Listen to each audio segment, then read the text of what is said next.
और वही हुआ जिसका डर था। पीटीआई के वर्कर ने पार्टी के का बेड़ा अपने सर पे उठा लिया। आज एक अवाम का जम्मे गफीर बाहर निकला कि बाकी पार्टियों के लिए खतरे का घंटा बजा दिया है। पीटीआई ने, वर्कर्स ने ये बेड़ा अपने सर उठा लिया है और गलियों मोहल्ले में आज जम्मे गफीर निकला है।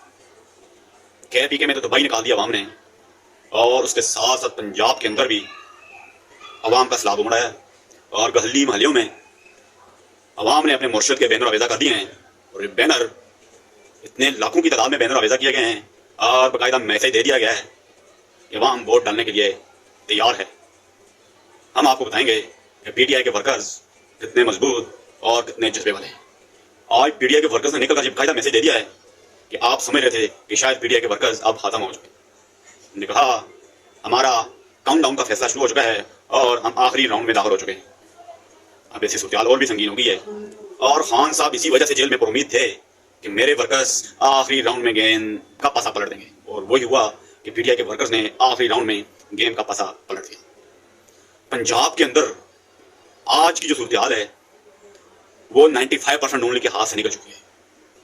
उनको ये सोचने पर मजबूर हो गया है कि आप किसी सूरत हम पर जबरदस्ती मुसल्लत नहीं हो सकते, आप बंद कमरे में फैसले नहीं किए जा सकते।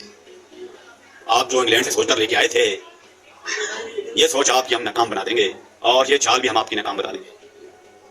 पीटीआई ने वर्कर्स ने यह पैगाम भी दे दिया है कि खान हमारी इतनी ट्रेनिंग करके गया है कि हम अगले 10 साल तक खान के बगैर भी आपके साथ जंग लड़ सकते हैं और हमारे हौसले इतने मजबूत हैं। बहरहाल अब इसके नताइज 8 फरवरी को ही बताए जा सकते हैं कि ये ऊंट किस करोड़ बैठ रहा है। बहरहाल आज तक जो करंट सिचुएशन है और वो पीटीआई बड़ी वाज़ेह इक़्तिदार में आती हुई नजर आ रही है। नून लीग का उसने पंजाब के अंदर से सफाया कर दिया है और ये बड़ी गंभीर सूरत इस वक्त इलेक्शन अख्तियार कर गया है और सोचने पर मजबूर कर दिया है कि खान के बगैर अब गुजारा नहीं है। और अवाम ने ये नारा लगा दिया है कि खान के बगैर पाकिस्तान नहीं है और पाकिस्तान के बगैर खान नहीं है। खान ही हमारी शान है और खान ही हमारी पहचान है।